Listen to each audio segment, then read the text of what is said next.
Bonjour à tous, aujourd'hui une réflexion sur un grand sujet qui est celui du Bitachon et de l'Aïchtadlout à partir des enseignements du grand Rav Dessler, le Mirtav Meliaou.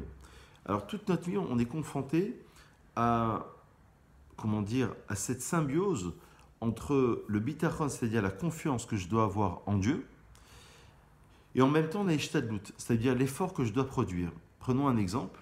Quelqu'un qui estime qu'il doit travailler 8 heures par jour pour subvenir à ses besoins, donc pour obtenir une parnassa, s'il travaille 9 heures, c'est un manque de confiance en Dieu, parce qu'il considère que c'est Kochib Osem, c'est grâce à son investissement personnel qu'il arrive à subvenir à ses besoins. S'il travaille 7 heures, c'est de la paresse, c'est un manque de confiance en Dieu, parce qu'il considère qu'il ne doit pas faire justement d'efforts plus que 7 heures, alors qu'il sait très bien qu'il faudra qu'il travaille 8 heures pour arriver justement à subvenir à ses besoins. Donc toute la vie, c'est un équilibre entre ces deux dimensions, la dimension du bitachon, la confiance absolue que je dois avoir envers Dieu. Cette confiance, elle m'accompagne tout au long de ma vie. La Gemara, dans Betsa, à la page 16, nous enseigne que tout ce que je gagne au centime près est fixé entre Rosh Hashanah et Kippour. Donc, trop en faire, c'est aussi un manque de confiance en Dieu. Ne pas assez travailler et de me réfugier derrière Dieu en disant tout est mina shamaim, akol bidei shamaim, évidemment que c'est une erreur. Donc, il va falloir que je trouve dans ma vie une certaine forme d'équilibre entre la ishtadlut, encore une fois, les ishtadel, ça veut dire l'effort que je dois produire, et en même temps, la confiance en Dieu. De ne pas considérer que c'est parce que j'ai produit cet effort que j'ai pu obtenir telle somme. Évidemment que ça provient de Dieu. Mais en même temps, cette part divine, la part que Hachem t'offre et te donne, c'est une part que toi-même, tu dois essayer d'exercer. Puisque le Talmud en Shabbat nous dit que l'homme, c'est Shutafo chez la Kadosh Baruch Hu. C'est l'associé de Dieu. Donc il y a la part qui relève d'Hachem, et là, il y a la part aussi qui relève de Dieu et qui relève de l'homme. Donc c'est cette symbiose entre l'homme et Dieu, Dieu et l'homme, mais l'homme doit aussi produire sa part, tout en se réfugiant derrière justement cette dimension-là, c'est-à-dire la dimension que tout ce qui me vient provient d'Hachem. Mais en même temps, je dois travailler assez pour justement arriver à mes fins. Donc voilà, si vous voulez, l'équilibre qu'il va falloir trouver. Je voulais vous raconter une histoire illustrée à partir de la Gemara de Hérouvine. La Gemara dans Hérouvine, à la page 13b, nous enseigne que pendant 2 ans et demi, d'après d'autres versions, pendant 3 ans, Hillel et Shammai étaient en discussion pour savoir si ça en valait la peine que l'homme soit créé. Et cette discussion a duré pendant un certain temps, 2 ans et demi ou 3 ans. Et le Talmud nous dit là-bas, dans Hérouvine, à la page 13b, que Nimnou et Gamrou, finalement, au bout de 2 ans et demi, 3 ans, ils sont arrivés à la conclusion, Hillel et Shammai, qu'il valait mieux que l'homme ne soit pas créé. Yotertov chez l'onivra, mais chez Nivra.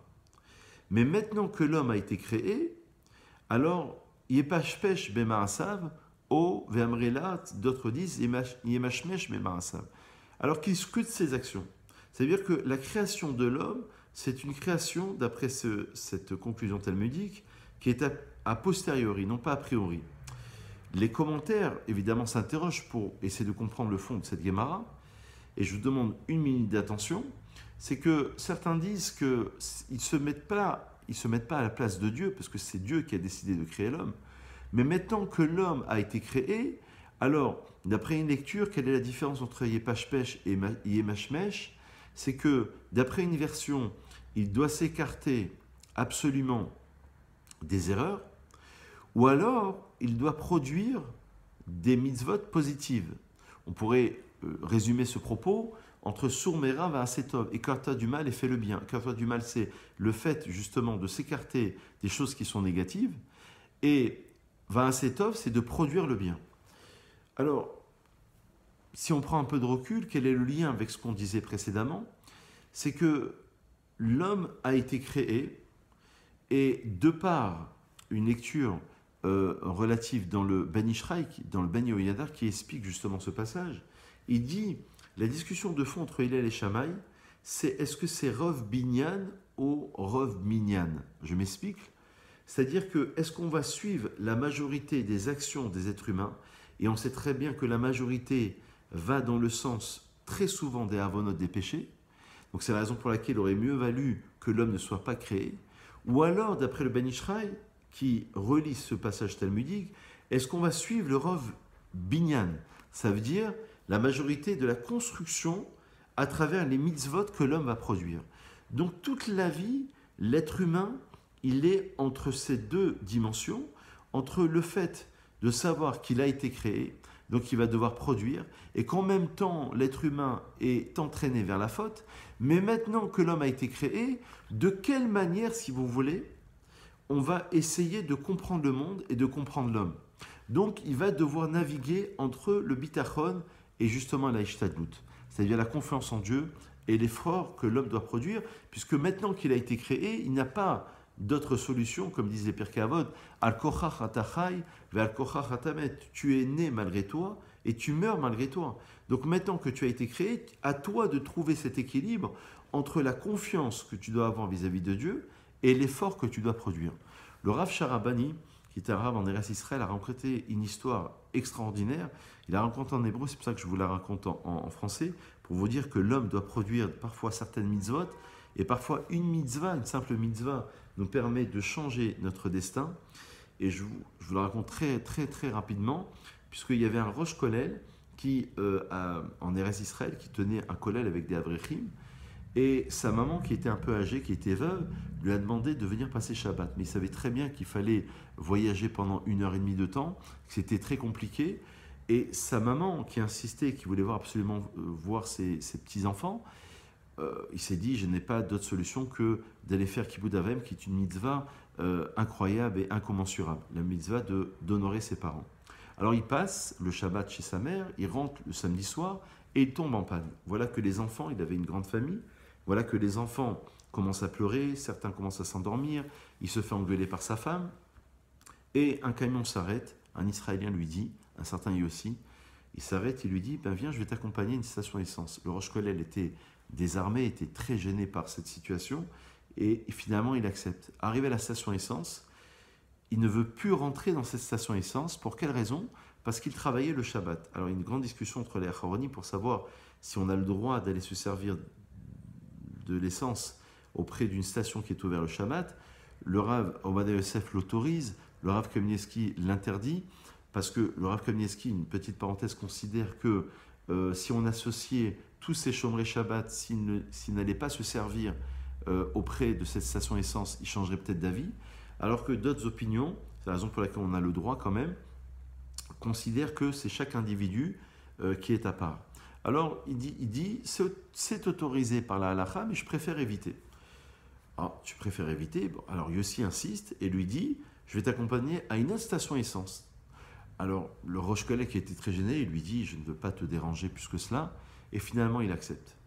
Voilà que 4 années passent, ce fameux Yossi, celui qui l'avait accompagné, le chauffeur de camion, perd son papa, et son papa lui fait une sava'a, une sorte de testament, d'injonction, on va dire, avant son décès. Il lui dit, toute ma vie j'ai travaillé Shabbat, mais maintenant je veux faire tes chouvas. Je sais que je vais décéder, je vais te léguer, c'était un grand homme d'affaires, richissime, je vais te léguer toute cette richesse, et ça va être à toi, justement, de pouvoir redistribuer toute la richesse que j'ai pu avoir en forme de tikkun, de réparation, pendant le travail que j'ai effectué tous les Shabbatot. Donc ça, on estime à plusieurs millions d'euros. Et voilà que celui-ci prend cette injonction au sérieux et commence à faire une recherche pour distribuer l'argent qui a été travaillé pendant Shabbat et pour le distribuer à une personne qui serait, puisqu'il a émis cette condition importante, une personne uniquement qui aurait une grande yirat shamayim, une grande crainte du ciel. Et il cherche, il va à la synagogue, et il s'aperçoit que quelqu'un parle pendant la chazara, ou quelqu'un n'est pas venu le matin à la tfila. Il se dit, mon père voulait absolument remettre cet argent, mais à quelqu'un en forme de tikkun, de réparation, qui est vraiment yirat shamayim. Et voilà qu'il réfléchit, il se souvient de la station d'essence, et il trouve le numéro de téléphone de ce Rosh Kollel, il l'appelle, le Rosh Kollel ne se souvenait plus de tous ces détails, et finalement il se rappelle, il dit oui, effectivement, il lui dit c'est à toi que je veux distribuer l'argent de mon père qui a travaillé pendant Shabbat, pendant toute sa vie, et qui voulait absolument en faire un tikkun, il cherchait quelqu'un de Yireh Shamayim. Alors c'est une histoire extraordinaire parce qu'elle nous montre que notre part, vous voyez, c'est un équilibre entre ce que l'homme doit produire et ce que Dieu nous donne. Et voilà qu'un homme qui a fait une mitzvah à l'origine pour respecter sa maman, et ensuite, dans un second temps, même si c'était autorisé par la halakha, il n'a pas voulu aller dans cette station essence pour respecter l'opinion de ceux qui l'interdisaient.